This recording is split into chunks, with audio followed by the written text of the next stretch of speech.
my master teacher, she went to the California Cure Up meeting in Anaheim, and she specifically went to a foster youth workshop for me, because I couldn't be there. I asked her to go to that workshop.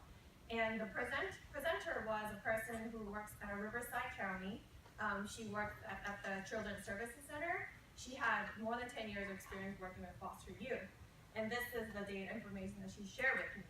So I just want to tell you that this is mostly probably from the Riverside County, which is close to San Diego, and it's most recent data. So she said, it's interesting how the children, when she worked with them personally, they long the most to live in forever home. Now we said not many of them move places, but in Riverside County, what she said is average 4 times they have to move around to different places, based on her data in Riverside County, which I think is quite a lot, and that's why they want to be in the one forever home. Emancipated means when they turn 18, they have to go out of the foster care system. Now, when they go out, 50% of them do not graduate from high school, and 33% of them end up homeless. That leads to the educational gaps, because they move around to different schools a lot. They don't get the educational services they need, and that relates to the graduation for high school. To help students, to help the foster youth students, actually California have a legislation that provides flexibility to students who have difficulty graduating high school because they're foster youth. And it says students who transfer school district in 11th or 12th grade from local, they have flexibility in graduation requirements.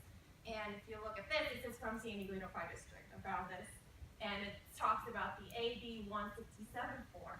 What it is that you have to qualify, even as a foster youth, you have to qualify for this.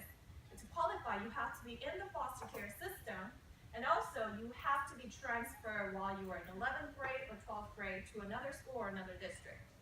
And it's interesting how the San Diego Unified District requirement, you have to get at least 44 credits. If you qualify for this, you just need 26 credits to graduate from high school. Now the good thing is you're able to get a diploma, you can graduate with your classmates, you may be eligible for 2-year college, but you're most likely you do not get to go to 4-year university directly.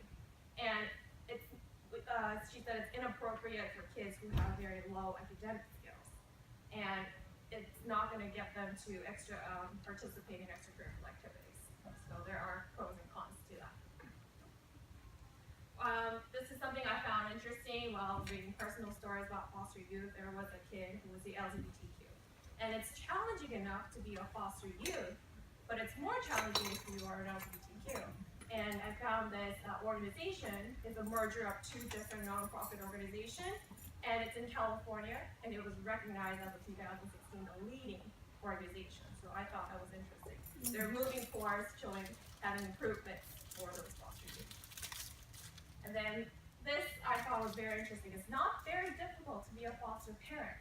So in California, any relative, you can be a foster parent, but of course you have to qualify the other ones.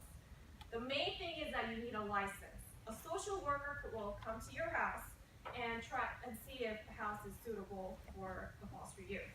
Now there's no minimum income requirement, and you receive monthly payments to feed and provide for these foster youth. And in the book, we had a story about a foster parent taking advantage of that incentives.